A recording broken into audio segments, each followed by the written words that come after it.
Et donc, je vais vous parler aujourd'hui de tous les problèmes actuellement soulevés par les projets éoliens, et notamment sur tout ce que ça suppose en termes de difficultés d'application de la séquence ERC, et en basant mon discours, enfin la fin de mon discours, sur le développement d'un outil pour tenter d'objectiver un peu la situation et surtout de sortir de cette situation qui est inconcevable d'absence de compensation, d'évaluation, etc. Donc, bien sûr, je vais pas revenir sur les aspects conceptuels de la séquence ERC, mais simplement, je vais préciser un peu comment ça se traduit dans le contexte éolien, à savoir que, évidemment, on cherche dans l'étude d'impact environnemental pré-implantation, on cherche évidemment à prédire l'impact futur de l'éolienne, donc post-implantation. Et en fait, donc, bon, il faut savoir que, je pense que vous êtes tous au courant, que c'est l'impact numéro un, c'est un peu la mortalité, ça revient tout le temps. On a très peu d'impact au sol, ce qui fait que ce type de projet-là est finalement un cas un peu particulier, puisqu'on a des impacts qui vont être diffus dans le temps, qui vont continuer d'année en année, et donc très difficilement prédictibles. Donc évidemment, ensuite, on a une définition, en tout cas, de l'évitement, d'une réduction, de la compensation évidemment, et donc une mise en service suivie de suivi écologique, donc suivi de mortalité et d'activité. Et il faut savoir, donc c'est un cas un petit peu particulier, c'est que ces suivis-là, en fait, on a un principe rétroactif qui fait que on réajuste en fait la réduction et voire la compensation selon les résultats des suivis. Suivis qui eux-mêmes comportent tout un tas de limites que j'expliciterai juste après. Donc, bien entendu, l'étude d'impact environnemental, donc en phase prédiction de l'impact pré-implantation, et le suivi post-implantation, ces deux choses-là, ça paraît vraiment basique, mais c'est des choses qui sont très récentes en fait en éolien, qui sont vraiment renforcées que depuis 2011 et qu'on voyait pas en fait avant, ou très peu, très rarement. Donc depuis le passage en fait des parcs éoliens à la réglementation ICPE. Et ensuite, on a aussi des préconisations européennes, notamment d'implanter toute éolienne à plus de 200 mètres de toute lisière forestière ou enfin toute lisière arborée.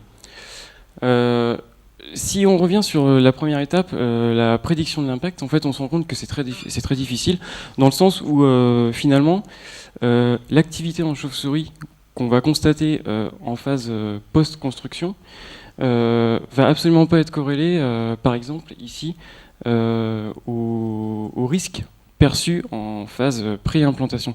Ce qui implicitement peut nous permettre de déduire qu'en fait l'activité en chauve-souris sur un site avant l'implantation d'éoliennes n'est pas du tout la même qu'après implantation. Donc on a certainement un effet soit attractif, répulsif des éoliennes qui change en fait la façon dont le territoire est utilisé par les chauves-souris et les oiseaux avec l'implémentation d'éoliennes. Donc ça pose problème. Et ensuite, donc dans la même étude, ces auteurs ont montré quelque chose d'assez extraordinaire, c'est que en fait le nombre de cadavres est significativement corrélé avec le risque perçu dans l'étude d'impact environnemental. Ce qui, en fait, est plus ou moins une preuve explicite que les phases de réduction et d'évitement, en fait, ne fonctionnent pas. Autre difficulté, en fait, c'est que, alors là, on a deux courbes, qui montrent qu'en fait, pour une espèce de chauve-souris donnée, on a des mâles qui évitent les éoliennes et des femelles qui les sélectionnent, qui vont passer volontairement à côté. Donc ça pose un certain nombre de questions, et surtout c'est des choses en fait qu'on n'est pas capable, c'est des choses qu'on n'est absolument pas capable en fait de prédire en fait dans la phase pré-implantation. Puisqu'évidemment dans la phase pré-implantation on n'a absolument pas d'éléments pour prédire ce genre de choses. Il n'y a pas d'éoliennes en place, etc. Donc, et autre élément, c'est que la phase de réduction qui est très présente en éolien, systématiquement, quasiment maintenant, on met en place du bridage dans certaines certaines ranges de vent, de vitesse de vent. Et en fait, on se rend compte que bon, la plupart du temps, le bridage a quand même une efficacité, ça c'est certain, mais une efficacité qui n'est jamais de 100% en fait. Bon, là, on est dans un cas où c'est quand même relativement efficace, mais parfois c'est quand même beaucoup moins efficace que ça. Et autre limite encore, c'est lors des suivis. Donc les suivis qui, je le rappelle, sont censés en fait venir réajuster la réduction et la compensation. On se rend compte que, en fait, et bien évidemment, la recherche de cadavres, elle est extrêmement complexe, et notamment, elle est conditionnée par la qualité du substrat qu'on a au sol. Rechercher des cadavres sur du béton, c'est pas du tout la même chose que rechercher des cadavres en pleine culture de blé. Et donc, on a une détectabilité des cadavres qui est donc ouais, des suivis en fait qui sont à prendre avec des pincettes, bien évidemment. Et bon, je citerai pas d'autres études, mais notamment quand on fait faire des recherches par des chiens, il est évident qu'on trouve 10 fois plus de cadavres. Bon, ça, on refuse de le faire à l'heure actuelle en Europe, parce que ça arrange pas, évidemment. Et autre chose dans ces suivis, donc il y a quelques méta-analyses qui commencent à voir le jour pour essayer de faire des estimations un peu large échelle de l'impact des éoliennes. Et en fait, on est sur des choses un peu... Bon, là, on voit ici une première étude qui avait estimé à l'échelle des États-Unis entre 10 000 et 573 000 oiseaux tués chaque année. Une deuxième étude qui dit non, c'est faux, ça serait plutôt entre 140 000 et 328 000. Pour les chauves-souris, on est un peu sur les mêmes choses, mais plutôt de l'ordre de 800 000, 1 million. Enfin, on est sur des chiffres, et de toute façon, admettons que ces chiffres-là soient vrais, de toute façon, on ne peut même pas les mettre en perspective, vu qu'on ne connaît pas la taille efficace des populations, ni, en tout cas concernant les chauves-souris, ni les paramètres en fait, démographiques. Donc tout ça, ça pose vraiment un gros problème. Et en ce qui concerne la qualité des études elles-mêmes, en fait, on a, selon certains protocoles, donc là, on a par exemple, je ne vais pas les détailler, mais on a certains protocoles d'études, et on voit que certains protocoles sont d'une qualité moins bonne que d'autres, etc. Et que cette qualité-là, en fait, elle est un peu dépendante malgré tout des types de structures, enfin des bureaux d'études par exemple. Il faut quand même dire qu'il y a des bureaux d'études qui font du bon travail et d'autres du moins bon.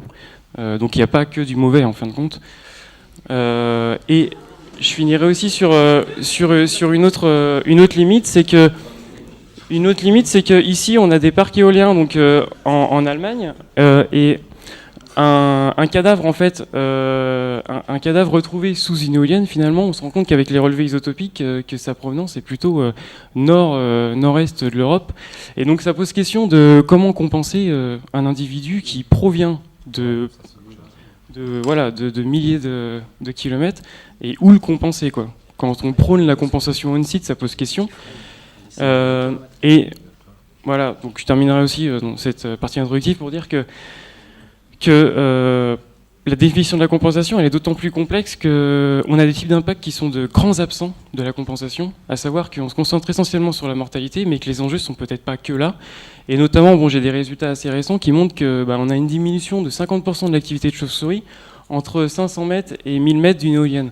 Donc autrement dit, un effet répulsif de l'éolienne. Donc je ne sais pas si vous imaginez, si à l'échelle française, on trace un buffer de 500 mètres, voire 1 km autour de chaque éolienne, et du coup, on pourrait chiffrer la perte d'habitat net pour les chauves-souris et les conséquences que ça peut avoir potentiellement sur la dynamique des populations.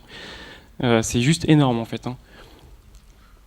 Et de la même manière, pour ce qui est du volet suivi des recommandations européennes, qui valent ce qu'elles valent, mais n'empêche que là on observe clairement que les recommandations c'est ça, et que la réalité c'est que l'essentiel des éoliennes est vraiment implanté nettement en deçà de ce qu'il faudrait.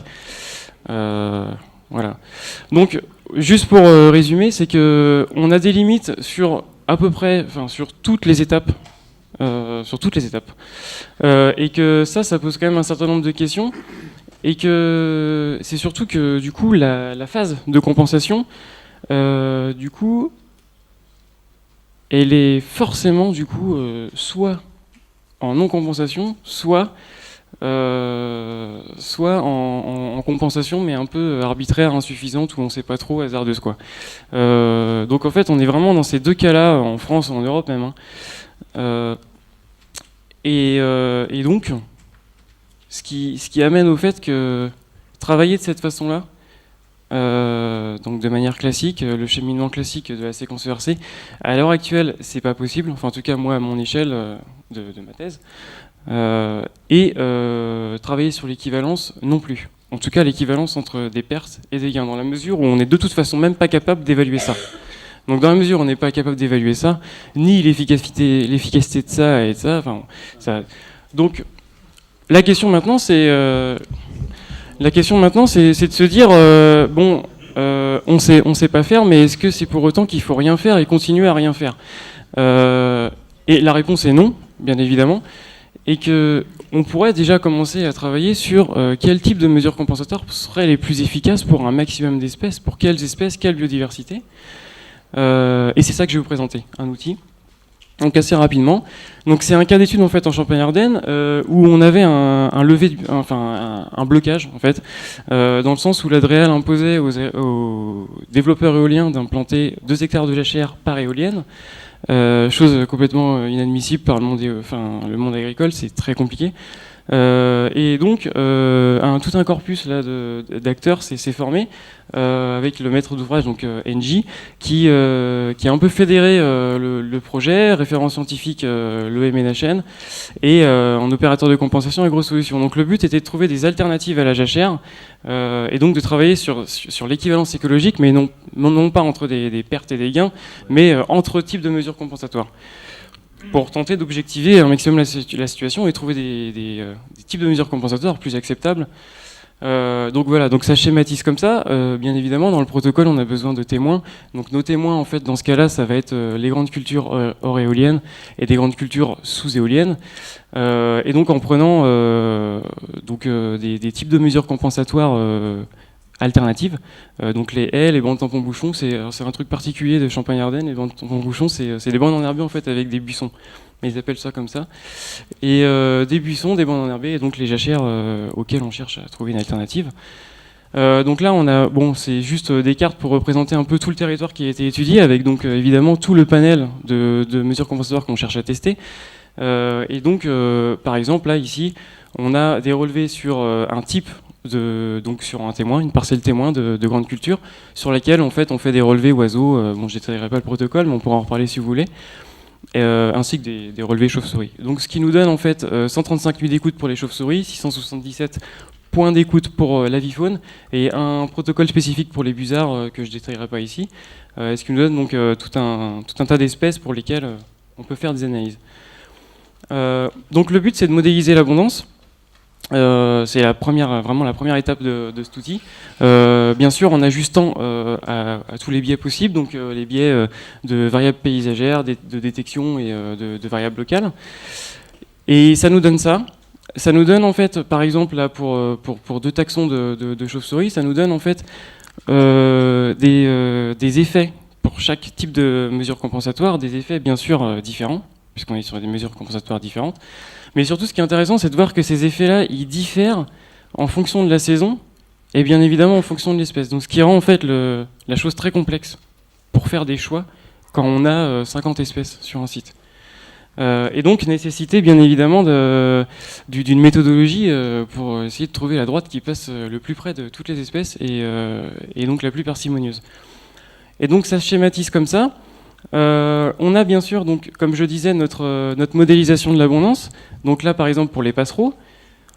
On a aussi donc, pour les chiroptères sur 2 périodes. Et pour les busards. Donc ensuite, des calculs très simples de paramètres estimés qui permettent en fait, donc du coup, par des moyennes arithmétiques, qui permettent de calculer la plus-value écologique pour toutes les espèces de passereaux, pour toutes les espèces de chiroptères et pour toutes les espèces de busards. Et ce qui permet en fait de moyenner et d'obtenir une plus-value au final, in fine standardisée, interespèce, et de calculer des ratios d'équivalence entre nos types de mesures compensatoires. Tout en sachant qu'il y a une modulation possible et des différents types de scénarios où on donne des poids différents selon les choix qu'on fait. Est-ce qu'on donne un poids supérieur aux espèces qu'on détecte comme impactées négativement par les éoliennes d'après nos résultats ou d'après la littérature, etc. Donc on peut faire tout un tas de choix après en les implémentant à ce stade-là, et ce qui change bien évidemment les résultats comme on peut le voir ici. où finalement, ici c'est donc le résultat final, où on imagine tous nos types de mesures compensatoires avec l'équivalence, et évidemment un résultat qui va différer en fonction du scénario qu'on choisit, scénario de... Voilà. Bon, je vais passer rapidement sur les conclusions, mais bon, c'est évidemment, donc, comme je disais, des résultats qui vont varier en fonction des scénarios d'arbitrage retenus. Des outils qui ont amené en tout cas une meilleure acceptabilité dans cette région-là. Je dis pas que c'est des outils optimaux, hein, mais ce sont des mesures qui sont objectives pour le coup, mais qui ont leurs défauts, puisque forcément négatifs pour certaines espèces et positifs pour d'autres. Donc qui constitue vraiment une vraie alternative finalement dans la situation où on était avant, où voilà, il y avait vraiment strictement rien de fait, et de toute façon une situation de blocage. Et donc il me semble que les 2 prochaines étapes très importantes, ça va être maintenant cet outil-là, enfin ce type d'outil-là en tout cas, hein, c'est pas le seul. Ça va être de voir où implanter ces mesures maintenant dans un paysage agricole, et surtout où les implanter par rapport aux EN, puisque je ne sais pas si vous vous souvenez en introduction, j'ai montré qu'on avait aussi un effet répulsif, voire attractif, donc ça pose question, il y a des distances optimales à trouver d'implantation dans une matrice agricole. Et en dernière étape, d'améliorer cet outil-là, puisque là en fait la principale limite de cet outil-là, c'est qu'en fait on étudie vraiment à l'échelle de la mesure, donc dans le but de faire un choix entre un panel de mesures. Or, je termine. Une amélioration très intéressante, ce serait de travailler des scénarios d'optimisation pour en fait voir quel panachage de mesures, donc celle-ci plus celle-ci plus celle-ci, combien de celle-ci plus celle-ci pour maximiser en fait, je sais pas, la diversité, la richesse, etc. En trouvant le point vraiment optimal de la combinaison de toutes ces... Voilà, désolé d'avoir dépassé. Merci de votre attention.